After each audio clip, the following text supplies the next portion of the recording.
Yeah, I'm here doing this behind the scenes video about my new Yaqeen essay, An Open Letter to Muslim Men, the Sunnah Trumps Toxic Masculinity. It's got a fist as a cover, which I think is kind of cool. Although I didn't pick that, but good job to whoever picked it. And so how did this come about? Well, it's interesting. I mean,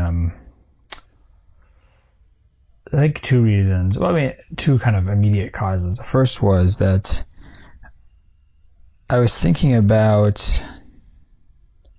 Well, actually, I'll say. So, there's this documentary that was made about the men's rights movement. I think it's called like Red Pill. I think it's called The Red Pill or Red Pill. So, I saw someone talk about this or post about it on social media, and I was like, kind of interested in this because I had read some short articles about this movement or this idea. So I think one morning, I woke up really early or something. It was Saturday morning, and I just went. It was on Netflix, so I watched it like before anyone else was awake in the house. And it was really, I mean, my reaction, I remember very clearly my first and strongest reaction to would be, so it's basically about this like movement of kind of men who believe that kind of men are oppressed in, let's say, American society. It's like men are the actual oppressed people. And my first reaction, my strongest reaction was, this is what happened. This is what happens to males who don't have, when they've lost all like transcendent anchoring for what it means to be a man. So if you just think purely transactionally about what it means to be a man, like in certain situations, you could come away with thinking that you're, getting a short end of the stick or something like that. And I'm not saying that that's what someone would have to think or in any way, or that that's even what the evidence suggests, but just that, like, that's what these people were very upset about. They felt was like the bad deal of being a man in America. And the things they were complaining about were things that for Muslims, men don't complain about, because those are men's religious obligations that God gave us from on high and through the Quran, through the Sunnah of the Prophet. And so obligation to protect those people who are weaker than you, obligation to protect your women folk, obligation to provide for your family, right? These are your obligation as men. You're a man, you're a servant of those people. And it doesn't matter if you're upset about it or feel like you don't get respected or don't know why you have to pay more than this or that. And, that's your job as a man. And there's and I think that when you lose that transcendent rooting, or the kind of like root for that, you start to just kind of debate it, and you can get into this sense where you're being wronged. So that struck me as the first reaction. As I really felt kind of sorry for these guys, that they just had lost a way to make sense of what it means to be a man. And then the second thing that occurred to me, and I remember I think I was teaching a class and we were talking about this, and it occurred to me that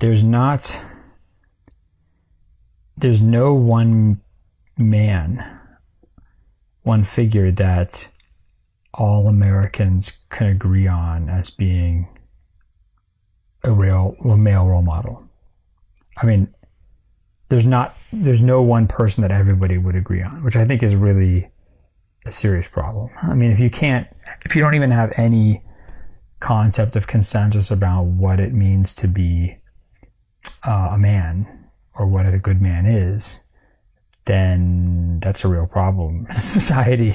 And I think you can see that conflict in our society, right? You can see like different kind of segments of American society, different kind of cultural communities within American society have very different ideas about what it means to be a man.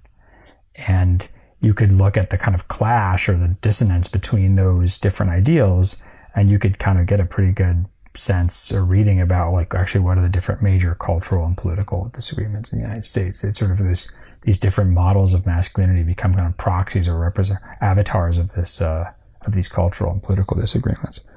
And so, I was just thinking about like what a crisis for a society to not have a real understanding of what it means to be a man as a role model, to have no way of even thinking about that epistemologically. Well, where do you get these ideas? Where would we even get the idea of what it means to be a man from?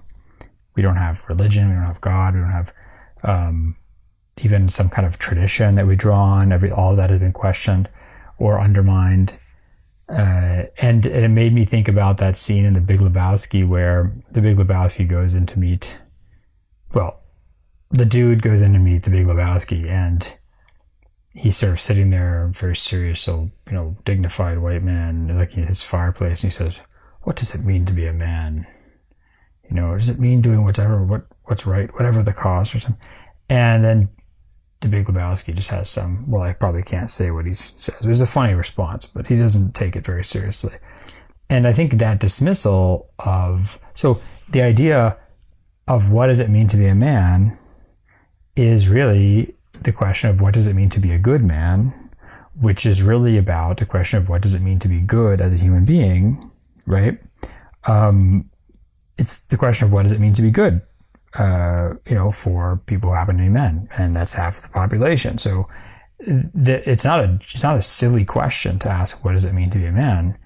It's a very profound philosophical question that really gets to the deepest and most important questions of ethics and social arrangement and priorities and notions of the good.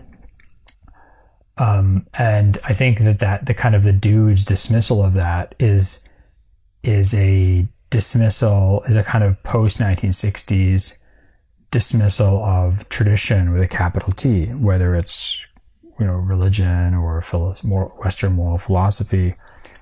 And the problem is that once maybe we want to question those things, but the problem is once you question them or undermine them or remove them, then you don't have, where do you answer your questions at that point? And so this article is really about saying, like, Muslims have a role model. Actually, we have a role model for what it means to be a man. The role model is the Prophet Muhammad ﷺ and his companions.